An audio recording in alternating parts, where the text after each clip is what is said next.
Él explica. Son aquellos que reciben la palabra de Dios, pero cuando viene el tiempo de la prueba, se apartan y abandonan al Señor. Entonces, hay gente que va bien hasta que le empieza a ir mal. Hay gente que bien bonita va en el Señor hasta que las cosas se le complican. Y hablo de complicaciones de toda clase, porque hay complicaciones de complicaciones. Hay cosas muy, muy graves y hay cosas que no son tan graves, pero hay gente que, lo voy a decir así, no aguanta nada. Voltea a ver el de la par. Dígale, ahí te hablan, ahí te hablan. Hay gente que no aguanta nada, no aguanta nada. Hay gente que no aguanta nada.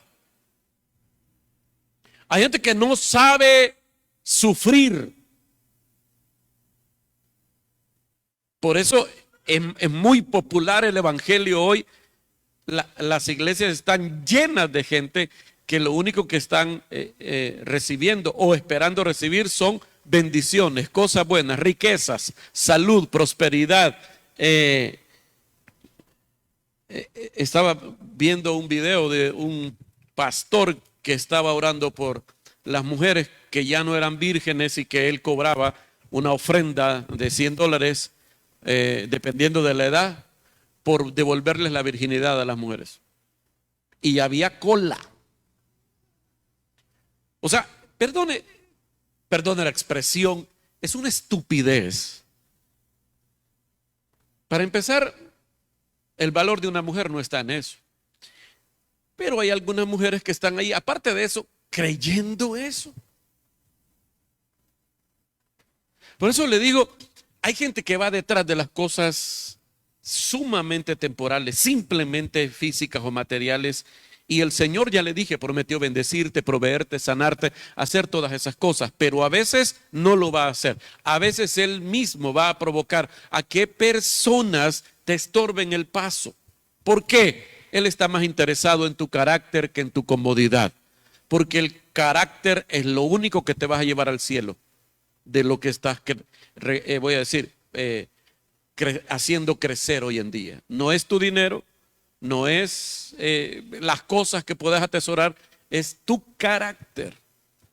Y entonces el Señor, aparte de advertirnos, nos quiere alentar diciéndonos que si por causa suya sufrimos, Él nos va a recompensar. La persecución, el acoso, la presión, porque hablábamos el domingo que nosotros aquí en este país no somos perseguidos de manera religiosa, no hay persecución contra los cristianos, pero hay una oposición, hay una opresión, una presión a veces muy sutil de la sociedad para que no sigamos nosotros caminando en obediencia al Señor, sino que nos parezcamos a la mayoría de gente. Y tenemos esa lucha por distintos medios. Le decía yo, ¿por qué razón usted no, ¿por qué razón muchos cristianos no se identifican de manera pública como cristianos? ¿Por qué algunos cristianos nunca han hablado de Jesús en sus redes sociales? Nunca han hablado del Señor en su círculo de amigos. ¿Por qué? ¿Por qué? Algunos pueden decir, porque no tengo que decir, no sé qué decir. Sabe, cualquier excusa nuestra podría ser válida, y algunas personas dicen esas excusas creyendo que esa es la razón de verdad. Pero si vamos al fondo de nuestros corazones, nos vamos a dar cuenta que no queremos desentonar, no queremos parecer raros, nos da pena, nos da vergüenza. Una cosa es que te dé vergüenza hablar y otra cosa es que te avergonces de lo que vas a hablar. Quiere decir que muchos de nosotros cedemos a la presión de nuestro entorno. No somos fieles. La palabra fiel, le dije yo, que significa, en la Biblia encontramos eso. La palabra fiel en el griego es el que mantiene la fe. La fidelidad a Dios tiene que ver con el que mantiene la fe en Dios. Ahora, no es si vamos a sufrir acoso, oposición o dificultades por ser cristianos. Lo vamos a hacer. La segunda carta a Timoteo, búscame ahí más adelante, segunda carta a Timoteo capítulo 2, el versículo 12. Dice la Biblia así, está ahí, léalo conmigo. Todo el que pertenezca, lea, todo el que pertenezca a Jesucristo y quiera vivir dedicado a Dios, será perseguido. Oiga eso, no es tal vez, no es quizá, te lo está garantizando. Si una persona pertenece a Cristo, cree en Cristo, le dio su vida a Cristo y quiere agradar a Dios, va a ser perseguido de una o de otra manera. Hay cristianos en algunas partes del mundo, lo vimos el domingo, están muriendo ahora mismo por su fe. En muchos países de África, en muchos países de Asia, en muchos países musulmanes, cientos de miles de nuestros hermanos en la fe están muriendo por eso. Usted no, pero nos enfrentamos a otra clase de presiones. La burla, el menosprecio, el bloqueo en algunas cosas simplemente porque sos cristiano, qué sé yo. Pero el punto al que quiero llegar es que aprendimos el domingo que hay 3 cosas que debemos recordar para poder enfrentar correctamente la oposición. 3 cosas. Pónemelo por favor, solo lo voy a recordar. El número 1 es que la oposición me ayuda a ser más como Cristo.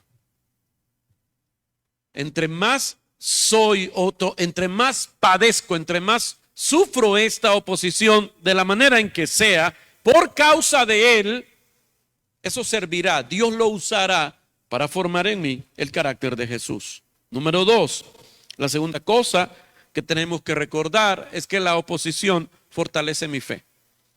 La oposición fortalece mi fe. Y ahí usamos aquel ejemplo de cómo se fortalecen los músculos, ¿verdad? Poneme la foto que estaba ahí. No se fortalecen echados en el sillón comiendo palomitas y tomando gaseosa. No, se fortalecen poniendo presión, tensionando los músculos. De la misma manera, si queremos una fe fuerte, tenemos que pasar presión sobre nuestra fe. Y no tenemos que hacerlo nosotros. La prueba pone presión sobre nuestra fe, tensión sobre nuestra fe, y eso la hará crecer. Si tomamos esta analogía, le dije yo, y nos hacemos la pregunta, ¿dónde están los cristianos más fuertes en el mundo? Pues no están en El Salvador. Los cristianos más fuertes en el mundo están en los países donde la gente arriesga su vida por seguir a Jesús. Esos son cristianos fuertes. Esos no dejan de avanzar, de caminar, si llueve, si comieron, si no comieron, si los echaron el trabajo, si van a perder su casa. Esa gente no se detiene. Si está enferma, si está sana, si tienen dinero, si no tienen. Acaban de enterrar a un hijo porque lo mataron ayer por ser cristiano y al día siguiente van para la iglesia. Esa gente que no se detiene, su fe es muy fuerte. Le conté la historia de aquellos hermanos en Corea del Norte que recibieron de manera clandestina a un pastor gringo, y el pastor gringo terminó varios días de manera escondida, se reunían con él, y cuando terminó la última reunión de esa semana, ellos le dijeron al pastor gringo que orara por ellos para que tuvieran una fe fuerte como la que tienen los hermanos en Norteamérica. Y dice que este pastor se puso a llorar y le dijo: no, qué vergüenza con lo que me acaban de decir. Yo quiero que ustedes oren por mí y que oren por todos los hermanos allá en Estados Unidos, porque aquella gente no vive la fe como se debe vivir. ¿Aló? ¿Cómo se fortalece la fe? Poniendo presión sobre la fe. Quiere decir que cada vez que usted y yo somos probados y pasamos situaciones difíciles a causa de creer en Jesús, nuestra fe se fortalece. La tercera cosa que debemos recordar es que la oposición me dará recompensas eternas. Poneme el pasaje, otra vez el pasaje de Mateo 5, pero en otra versión. Ahí literalmente, en vez de bienaventurado, tradujeron bendice o bendición. Mire cómo dice: Dios, léalo conmigo, léalo. Dios bendice a los que son perseguidos por hacer lo correcto, porque el reino del cielo les pertenece. Dios los bendice a ustedes. ¿Cuándo? Cuando la gente les hace burla y los persigue y miente acerca de ustedes y dice toda clase de cosas malas en su contra, porque son mis seguidores. Alégrense, estén contentos, porque les espera una gran recompensa en el cielo. Entonces, en la medida en que mi vida sufre el acoso, la persecución, el daño, la burla, lo que sea, por ser cristianos, en esa medida me van a premiar a mí. Yo me acuerdo cuando era niño, sí, hace más de 50 años. Yo me acuerdo que en mi colonia solamente habían unas 3 iglesias evangélicas. Y eran pequeños grupos que comenzaban. La iglesia quizás más fuerte o más estable era la que tenía más años de estar ahí, era una iglesia del Príncipe de Paz. Había una iglesia profética que pasaron años en un templo de lámina y ahí sonaban bien bonitas las pedradas en ese templo de lámina. Y más abajo estaba una iglesia de las Asambleas de Dios, que bueno, fue la iglesia que pastoreó mi suegro. Allí conocí a mi esposa y bueno, sigamos. El asunto es, de ahí me robó ella. Sí, yo lo único que recuerdo es que yo estaba en mi cuna y la vi a ella así asomarse y bueno, ella me robó. El punto es, mire pues, que cuando yo estaba, cipote, cerca de mi casa estaba la iglesia del Príncipe de Paz. Y habían personas adultas que el domingo por la tarde que estaba el culto, se paraban del otro lado, había como un pequeño montículo de tierra, un bordo así, y habían unos palos ahí. Desde allí le tiraban mangos verdes, mangos podridos y a veces piedras a la fachada del templo del Príncipe de Paz. Y eso era cada vez que había culto. Le estoy hablando de los años 70, de los años 80. En ese entonces todavía era complicado ser evangélico en este país. Complicadísimo. El primer misionero gringo que vino a El Salvador, que vino a esta ciudad, porque la primera iglesia evangélica en El Salvador se fundó en esta bendita ciudad hace más de 100 años. Venía en un burro y se lo mataron en Santa Ana. O sea, hubo un tiempo en que ser cristiano era motivo de muerte. Con el tiempo eso fue minimizándose y era pues motivo de burla, de pedradas en el templo, de que cuando ibas pasando te decían el aleluya, el hermano, el pandereta, el tembloroso, los que echan tortillas, los que no tienen nada que hacer y todas esas cosas que le decían a los evangélicos. En ese entonces no le daban trabajo a los evangélicos, si sabían que era difícilmente. Era una cosa extraña, era como estar enfermo de algo. Tu familia, cuando te hacías cristiano, tu familia te trataba como si estuvieras enfermo de algo contagioso y muy grave. Así. Pero pasaron los años y entonces ser cristiano se volvió cool. Los cristianos tienen las más grandes y poderosas estaciones de radio en el mundo y en este país. Televisión. Ahora los empleadores que no son cristianos le piden a la persona una carta de su pastor para darles el trabajo. Y a veces priorizan a los evangélicos por los no evangélicos para dar trabajo, porque ellos creen que usted es bien honrado. Bueno. Hoy, voy a decir, las cosas cambiaron al punto en que ser cristiano evangélico es ser cool. Hubo un tiempo aquí, hace quizás unos 20, 30 años, no existían los Ubers ni nada. Si usted se subía a un taxi, el 90% de los taxis a los que usted se subía, esos amarillos, todos, el 80% andaban oyendo a Toby. Y no en la radio bautista, sino en radios seculares. O sea, se volvió de moda. O andaba oyendo Tobe o música de Jesús Adrián Romero. O sea, todo mundo conoce las princesas mágicas. Y de ahí para allá otras 10, 20, 30 canciones de muchos evangélicos. Míreme.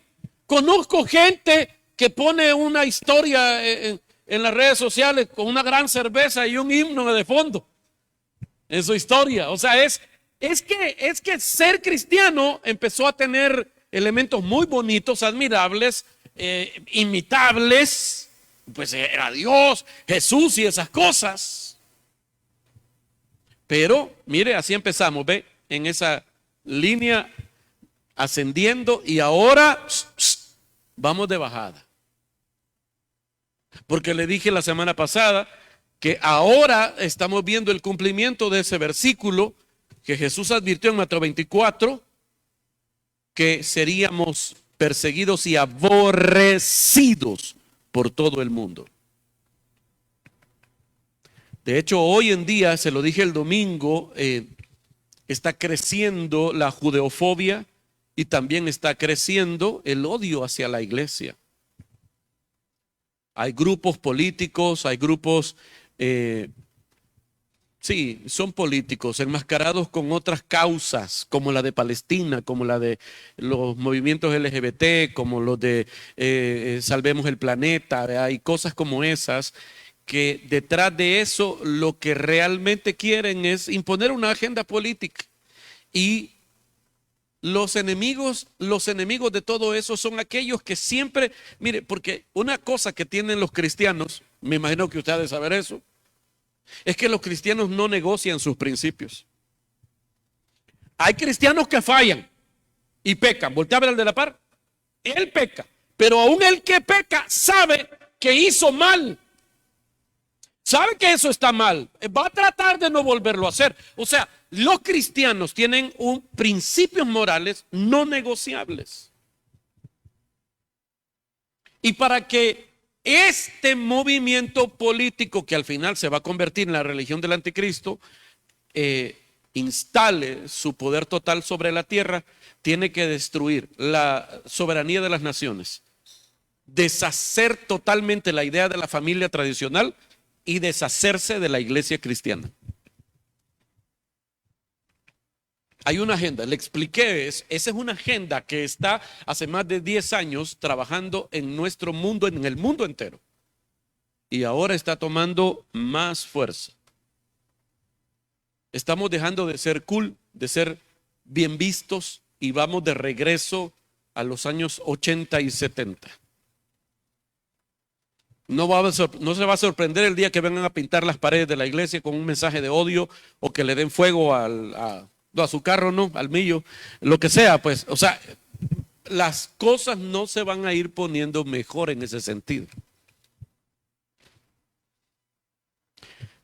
Tengo 2 temas para compartirles allí, se están cocinando todavía y estoy orando mucho por eso, fíjense. Porque yo me pongo a revisar qué están hablando los pastores en El Salvador y están enseñando la palabra de Dios, pero muy poco. Yo rara vez escucho a alguien hablar de cosas como estas. Y yo siento una carga. Y un día, como le dije, lo que estoy cocinando son un par de temas sobre el Islam y sobre el avance de la religión islámica en el mundo y en El Salvador y lo que nos espera para los próximos años a nosotros. Ahora, ¿qué le dije? ¿Qué debemos hacer? ¿Qué debemos recordar cuando enfrentamos oposición? Que la oposición me hace que yo sea más como Jesús. 2, que la oposición fortalece mi fe. Y número 3, que la oposición me va a dar recompensas eternas. Ok, ahora vamos a qué debo hacer. Ya en el momento en que las cosas pasan, ¿qué debemos hacer? ¿Qué debemos hacer? Ahora sí, vamos. Número 1, ¿qué es lo que debo hacer? Número 1, ahí está en la pantalla. No me debo sorprender. No me debo sorprender, no debo estar sorprendido.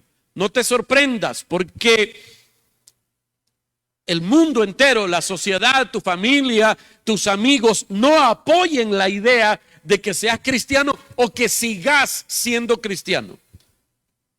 ¿Por qué? ¿Por qué? Mire, ya le dije, había un momento en este país, bueno, en nuestra sociedad latinoamericana, que le decían a la gente: te hiciste evangélico, te felicito. Te decía tu tío que era más bolo que el guaro: te felicito, te decía, te felicito, está bueno, está bueno. Mucho estabas chupando, está bueno que vayas a la iglesia. Pero, no todos hacían eso. Y cada vez, a medida que pasa el tiempo, habrá más gente que no esté pensando que tomaste una buena decisión con recibir al Señor o con continuar en el camino del Señor. Mire lo que dice primera carta de Pedro, capítulo 4, versículo 12. Dice: queridos amigos, no se sorprendan de las pruebas de fuego por las que están atravesando, como si algo extraño les sucediera. Diga conmigo: no es extraño. No es extraño, es normal. El Señor nos lo advirtió. Si fuera una cosa extraña, aislada, Jesús nos lo habría dicho, pero al contrario, Él dijo, en el mundo tendréis aflicciones. Dijo también: he aquí os envío como ovejas en medio de lobos. O sea, Él nos advirtió: en el mundo vamos a sufrir oposición, así que no se sorprenda. ¿Sabe? Una de las cosas que desarma el ánimo es el factor sorpresa, cuando te pasan cosas que vos no esperás. Ahora, no estoy diciendo que todos los días estés esperando que te pase algo malo, no. Cuando algo de esto te pase, no tenés que sorprenderte por eso. Número 2, la segunda cosa, ¿qué debo hacer? No debo tener miedo. Míreme, yo sé que esto es muy difícil, pero tengo que decírselo. No debemos temer, debemos aprender a manejar el temor. ¿Cómo me deshago del miedo a la oposición? ¿Cómo me deshago del miedo a la desaprobación? ¿Cómo me deshago del miedo a ser rechazado? Necesitamos tener conciencia de cómo es que Dios me ama y llenarme de ese amor. Eso dice la Biblia. La Biblia dice: en el amor no hay temor, porque el perfecto amor echa fuera el temor. Si yo vivo consciente del amor de Dios en mi vida, si dejo que Dios me llene con todo su amor, voy a tener menos temor. Más amor, menos temor. Pero estoy hablando del amor de Dios. Debo concentrarme en el amor de Dios para mí. Dios, óigame, a pesar de que me pasen esas cosas, no deja de amarme. Él me ama, Él me amará siempre. La gente con una estima saludable no tiene miedo al rechazo. La gente con una fe saludable no tiene miedo a la desaprobación. La gente con una relación saludable con Dios no necesita de la aprobación de todos. Los cristianos saludables saben que son amados por Dios de manera incondicional. ¿Por qué esto es importante cuando sufrimos? Porque lo primero que mucha gente piensa cuando sufre es: Dios está enojado conmigo, Dios no me ama, Dios me odia. Pero de lo que yo debo estar consciente es que a pesar de que me pasen cosas malas, esto debe llenar de fortaleza mi corazón. Dios me ama. Y me ama siempre. Y me va a amar siempre. Mire lo que dice la primera carta de Pedro, capítulo 3. Si sufren por hacer lo correcto, que dice otra vez, mire, parecido a lo que decía Mateo, si sufren por hacer lo correcto, Dios va a recompensarlos. Así que no se preocupen ni tengan ¿qué? Miedo a las amenazas. En cambio, adoren a Cristo como el Señor de su vida. Si alguien les pregunta acerca de la esperanza cristiana que tienen, estén siempre preparados para dar una explicación. Quiero que noten el pasaje 2 palabras. La primera es: no se preocupen. Dice: si sufren por hacer lo correcto, Dios va a recompensarlos. Así que ¿qué? Lea. Así que no se preocupen. Y luego note la palabra adoren. Y luego dice: no se preocupen ni tengan miedo de sus amenazas. En cambio, ¿qué? Míreme pues, debo de debo de cambiar la preocupación por adoración. Cuando me empiezo a preocupar, debo empezar a adorar más. Otra vez, debo cambiar la preocupación por adoración. Dígalo conmigo, debo cambiar la preocupación por adoración. Debo cambiar la preocupación por adoración. Si no aprendemos a cambiar la preocupación por adoración, las circunstancias difíciles nos van a hundir, nos van a destruir. Debo aprender a adorar a Dios. La adoración en Dios, oiga, elimina la posibilidad de que el miedo invada mi corazón. Y, oiga, elimina la posibilidad de que yo piense que todo lo malo en mi vida es Dios vengándose de algo. La adoración me enfoca en Dios y en su amor. No te puedes preocupar si estás adorando. Y no puedes adorar si vivís preocupado. Debemos aprender a adorar. Mire, no vamos a entrar en pánico si oramos.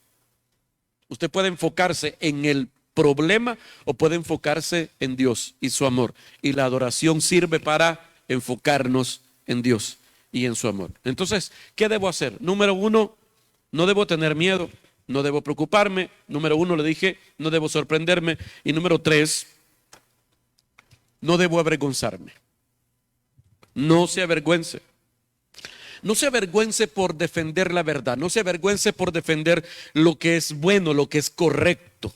Primera de Pedro siempre, capítulo 4, ahora el versículo 16.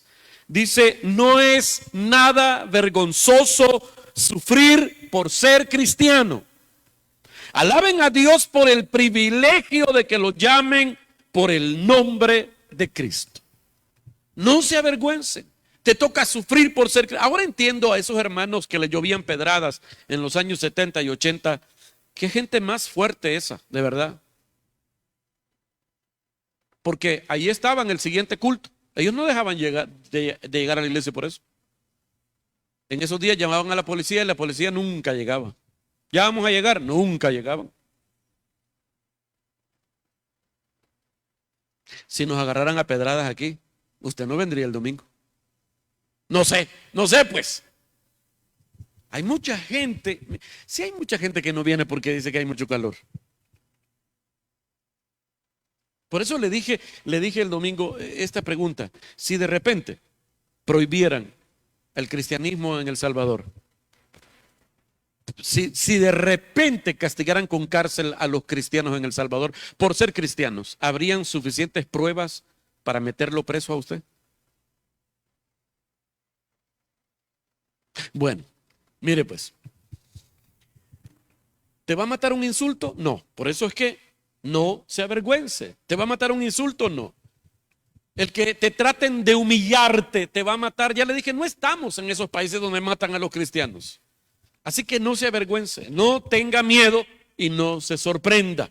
Ahora quiero que escriba esa frase o le tome una foto, poneme lo que sigue. Si usted capta esto, usted va a liberar su vida. Ponémelo, no necesito la aprobación de los demás para ser feliz. No necesito la aprobación de los demás para ser feliz. Quiero que lo diga conmigo, dígalo fuerte. Dígalo conmigo, así como grita en su casa. No necesito la aprobación de los demás para ser feliz. Otra vez, no necesito la aprobación de los demás para ser feliz. Si usted aprende eso, si es todo lo que capta del mensaje de hoy, eso puede cambiar tu vida. No necesito la aprobación de los demás para ser feliz. Porque si no aprendemos esto, estaremos viviendo nuestra vida por lo que piensen los demás en lugar de lo que Dios piensa de mí. Por eso le dije que la idea de pensar en dejar un legado en esta tierra no es para que la gente te alabe, es para que cuando te vayas de esta tierra, el Señor te diga allá, bien hecho, buen siervo y fiel. Que al final lo que importa son las palabras de Dios, la opinión de Dios. Yo no necesito la aprobación de los demás para ser feliz. Porque mira, la única aprobación que necesitas para ser feliz es la de Dios. La gente siempre te va a desaprobar por algo. Siempre. Quizás ya no sos el que fuiste hace 5 o 10 años, pero la gente sigue trayendo aquellos recuerdos de hace 10 años aquí. Te lo echan en cara, te lo tiran en cara. Para la gente nunca vas a estar suficientemente flaco, suficientemente gordo. Para la gente nunca vas a estar bien. Le caes bien a 5, le caes mal a 10. Trata de agradar a esos 10, entonces le caes mal a los otros 5. Eso nunca. Mire, ni siquiera Jesús vivió en esta tierra para agradar a la gente. Porque eso es imposible. No se puede. Míreme, se lo he dicho una vez, se lo voy a decir otra vez. Mire esto. Yo tengo que aprender a vivir mi vida como que estoy dando un concierto para una audiencia de una sola persona. Y esa persona es Jesús. Mi vida es para Él. Si yo pasara mi vida preocupándome por todas las personas que me desaprueban, quizá la depresión ya me hubiera llevado a pegarme un balazo. No podemos vivir pendientes siempre de lo que la gente diga o piense de nosotros. Porque la vida no se trata de eso. La vida se trata de agradar a Dios. ¿Se acuerda del profeta Elías? Pobrecito el profeta. Uno piensa en el profeta Elías, que poderoso hombre de Dios que hacía llover fuego del cielo. Pero él vivió en una persecución cardíaca. La bruja mayor lo odiaba. Y había mandado unos mercenarios para que le arrancaran la cabeza. Y eso le mandó a decir: mañana a esta hora yo ya habré conseguido que te arranquen la cabeza. Y Elías tuvo miedo en principio. ¿Por qué? Porque esa señora no amenazaba por gusto. Y salió huyendo. O sea, vivió en una época de mucha persecución. Pero ¿sabe lo que decía Elías? Esta frase de Elías me encanta a mí: vive Jehová, delante de cuya presencia estoy de pie. O sea, al final, ¿qué importa lo que diga medio mundo? Es: delante de Dios estoy de pie. Para la gente puedo estar caído, para la gente puedo estar mal, pero lo que me importa es lo que Dios diga de mí. Otra vez diga: no necesito la aprobación de los demás para ser feliz. Primera de Pedro 5:9, mire lo que dice: manténganse firmes contra él. O sea, cuando habla de él, ahí está hablando del diablo. Manténganse firmes contra él y sean fuertes en su fe. Recuerden que sus hermanos en Cristo en todo el mundo también están pasando por el mismo sufrimiento. ¿Qué está diciendo? No debo avergonzarme, no debo sorprenderme, no debo tener miedo. Y número 4, la cuarta cosa que debo hacer es: debo reconocer la fuente. Debo reconocer la fuente. Mire para acá, míreme para acá. Esto es muy importante. ¿Por qué le digo esto? Porque a veces cuando viene la oposición, o cuando alguien se burla, cuando alguien ataca, cuando se inventan un chisme tuyo, o cuando alguien está tratando de hacerte daño, nosotros pensamos rápidamente que gente más echa leña, que gente más malagradecida, que gente más tal cosa. Siempre, rápidamente, instantáneamente, empezamos nosotros a tratar de defendernos o atacar a las personas. Y sí, puede ser esa persona la que habló de vos. Pero la fuente original de toda oposición contra los hijos de Dios es el diablo. No son los compañeros de trabajo.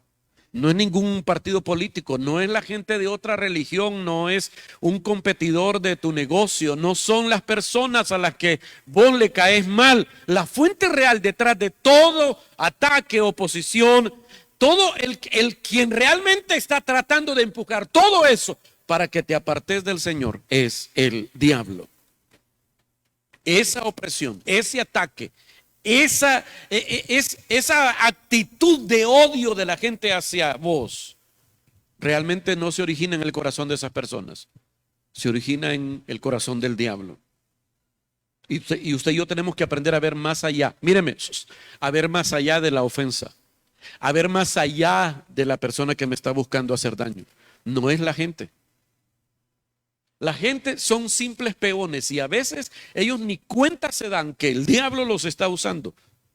A veces la gente ni cuenta se ha dado de eso. Mire lo que dice Efesios 6 acerca de esto que le estoy diciendo. Efesios 6:12. Nuestra lucha, léalo, nuestra lucha No es contra seres humanos, sino contra gobernantes, contra autoridades, contra poderes de este mundo oscuro y contra fuerzas espirituales malignas del cielo. Esos gobernadores, gobernantes, autoridades, poderes y fuerzas espirituales, todos estos son distintas clases de demonios que el diablo empuja para hacerte daño. La lucha no es contra personas. Mira, por eso si vas a una demanda, si vas a un litigio, si vas a una mediación, mira, está bueno si te consigues un abogado, está bien si te preparas con argumentos, todo eso está bien, pero de nada sirve si no oras por eso, porque esa es una guerra espiritual. Es una guerra espiritual.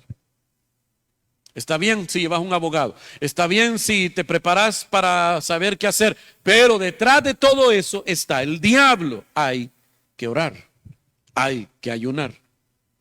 Número 5, ¿qué debo hacer? Debo negarme a la venganza. Negate a tomar represalias. Somos mucho más parecidos a Jesús cuando nos negamos a vengarnos que cuando nos vengamos. Romanos capítulo 12, versículo 17 dice, nunca paguen mal con mal. Lea está en la pantalla, nunca paguen mal con mal. Si es posible, en tanto dependa de ustedes, vivan en paz con todos. Nunca se venguen. Déjenselo a Dios, quien dijo, mía es la venganza, yo les pagaré. Mira. Cuando nosotros perdonamos a alguien, y esto es lo que a muchas personas les parece injusto, él me hizo lo que me hizo y ahora yo lo voy a perdonar. O sea que él se va a ir tranquilo sin que nada malo le pase. Sí, porque el perdón es injusto. Vos renuncias a tu derecho a vengarte, pero no es que el derecho desaparece. Tu derecho a vengarte se lo pasas a Dios. Tu derecho a vengarte se lo pasas a Dios. Cuando perdonas a alguien le estás diciendo, de mi parte, por mí no vas a recibir nada, yo te dejo ir, no me debes nada, estamos bien. Y mi derecho ahora se lo paso a Dios. Mira el pasaje, dice, nunca paguen mal con mal. Si es posible y en tanto dependa de ustedes, vivan en paz con todos. Nunca se venguen. Déjenselo a Dios. Nunca se venguen. O sea, perdona eso. Y luego, ¿qué dice? Lea. Déjenselo a Dios. No es que tu derecho a vengarte lo tiras al río. No, yo no voy a hacer nada. Eso está en las manos de Dios. Claro, Dios es bueno, misericordioso, clemente. Él puede que no haga nada, pero puede que también haga algo. Y dice, déjenselo a Dios. ¿Quién dijo? ¿Qué dijo Dios? ¿La venganza de quién es? No es tuya. La venganza es de Dios. Así que cuando vos pretendés vengarte, estás siendo un ladrón. Te estás robando algo que no es tuyo. La venganza es de Dios porque vos sos hijo de Dios. Dios se va a encargar de eso. Sos su hijo. Él te va a defender. A su tiempo, y lo dice el Salmo 37, Él levantará tu cabeza y exhibirá tu justicia como la luz. Número 6. ¿Qué debo hacer? Debo responder con una bendición. Imagínense esto. Me niego a vengarme y al contrario, en vez de vengarme, voy a bendecir a esa persona. Por eso es que decía el versículo que leímos, no devuelvan mal con mal. No, es al contrario. Hay que hacer el bien al que nos hace el mal. Bendices a los que te hacen daño. Romanos 12, 21. Lea como dice. Ayúdame con el piano, por favor. No dejen que el mal los venza. Más bien venzan el mal, ¿cómo? Haciendo el bien. ¿Cómo se vence el mal? Haciendo un mal mayor. ¿Cómo se vence el mal? ¿Siendo más malos nosotros? ¿Cómo se vence el mal? Haciendo el bien. No dejen que el mal los venza. Más bien venzan el mal haciendo el bien. Quiero terminar con dos pasajes, con dos declaraciones de Jesús. Quiero que las vea en la pantalla. Marcos 8, 38. Mire lo que dice: si alguno se avergüenza de mí y de mi mensaje delante de esta gente infiel y pecadora, también el Hijo del Hombre, o sea, Jesús, se avergonzará de él cuando venga rodeado de la gloria de su Padre y acompañado de los santos ángeles. Cuando Jesús regrese, si te has avergonzado de él, cuando él regrese, no te va a llevar con él. Se va a avergonzar de que lo vean con vos. Solo estoy leyendo la Biblia. Mateo capítulo 10, versículo 32.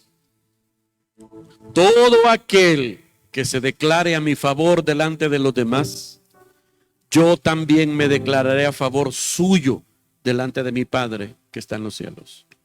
Así que cuando yo digo yo estoy del lado de Jesús, yo estoy del lado de la verdad, yo estoy del lado del bien, yo estoy del lado de lo que es correcto, en ese momento Jesús se siente honrado por vos. Y en el momento necesario, dice, Él se va a declarar a tu favor también.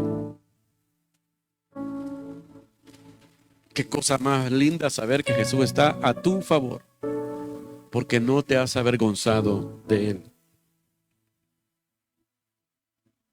Dios está buscando hombres y mujeres valientes. Así que déjame animarte esta noche para los días que faltan de esta semana. Mírame, toma un riesgo en tu vida. No basta solo con venir el miércoles o el domingo a la iglesia. Debemos hacer algo que realmente sea relevante delante de los demás. Debemos hacer algo que para los demás demuestre que usted es un seguidor de Jesús. Si usted vive su vida solamente, su vida cristiana solamente el domingo en la iglesia, vos no sos cristiano, vos tenés un hobby. Si seguimos a Jesús, lo vamos a seguir todos los días, en todas partes, delante de cualquier persona. Da un pequeño paso de fe. Da un pequeño paso de fe. Cuando vayas a comer con tus compañeros de trabajo, anímate a hacer eso. Inclina tu cabeza y da gracias por la comida delante de tus compañeros. Que son cosas, es una cosa tan simple que seguramente no lo has hecho porque te da pena. Yo oro en mi mente. Sí, ok, está bien. Y se vale. Pero la idea es que mostres a Jesús, mostres lo que crees delante de los demás. Una pequeña oración delante de los demás. No necesitas levantar la mano, ni hablar en lengua, ni nada. No, bajar la cabeza y dar gracias. La Mara se va a quedar viendo raro, ¿sí? Nunca te han visto hacer eso. Y puede que te pregunten: ¿y vos qué onda? ¿Qué onda de qué? Estaba orando. Ah, sí. Pero nunca te había visto orar. Sí, hombre, vos. Pero estoy retomando el hábito de orar. Cada vez que voy a comer, voy a dar gracias. Tené valor. Hey, vamos a ir allá el viernes. No, porque ustedes mucho chupan. Ahí desde cuándo ha sido problema. Siempre. Lo que pasa es que yo le seguía la corriente, pero yo ya no voy a hacer eso. ¿Y por qué? Pues vos no chupeas. El problema es que estando ahí me van a dar ganas. Pequeñas decisiones. Sé valiente con tu fe esta semana. No importa cómo lo haces, deja de ser cobarde. Sé un valiente. Corre riesgos. Esta es la más grande aventura de tu vida. Vivir para Jesús. No te avergonces de Él. Otra vez, Mateo 10:32. Todo aquel que se declare a mi favor delante de los demás, yo también me declararé a favor suyo delante de mi Padre que está en los cielos. Cierra sus ojos un momento y damos gracias. Gracias. Dígale: Señor, te doy gracias. en el nombre de Jesús. Te ruego que me des fuerzas, fortaléceme, Señor. Ayúdame a poder vivir la fe de la manera correcta, a no avergonzarme de ti, a que cada oportunidad que tenga yo voy a declarar que te amo, que te sigo, y que aunque fallo, tú me amas siempre y siempre me vuelves a recibir. Ayúdame, Señor, ayúdame a hacer luz en la oscuridad, a hacer agua en el desierto. Ayúdame, Señor, a ser la sal de esta tierra. Queremos, Señor amado, hacerte sonreír, que te sientas orgulloso de nosotros, porque no nos avergonzamos de ti. Señor, que cada hombre y cada mujer aquí esta noche que ha sido desafiado por tu Espíritu Santo pueda, Señor, llevarse esta palabra marcada, grabada en sus almas y en sus espíritus. Te lo rogamos en el nombre de Jesús. Y esta noche oramos por todos aquellos que vinieron a este lugar con profundas necesidades físicas. Oramos por aquellos que están enfermos de alguna manera y te pedimos que extiendas tu mano y que tú hagas el milagro de la sanidad. Devuelve la normalidad a sus cuerpos, Padre, en el nombre de Jesús. Señor, más allá de lo que ellos puedan estar haciendo para estar bien, te rogamos que tú te manifiestes de maneras poderosas, tocando sus cuerpos, trayendo salud a sus cuerpos, en el nombre de Jesús. Te rogamos, Señor, por aquellos que están enfrentando serias dificultades económicas. Te rogamos que tú proveas, que abras, Señor, las puertas, que tú, Señor, te glorifiques en ellos, que te manifiestes poderoso en su favor. Te rogamos por cualquier otra necesidad, familiar, laboral, cualquier necesidad, cualquier lucha que alguien tenga esta noche, Señor amado, que tú te manifiestes en ellos. Te rogamos, haz un milagro, te rogamos, extiende tu mano, te rogamos que te manifiestes en nuestras necesidades. Gracias de antemano, gracias por lo que has hecho, gracias por lo que estás haciendo, gracias por lo que vas a hacer. Por la fe recibimos todo lo que tú tienes para darnos. En el nombre de Jesús. Amén.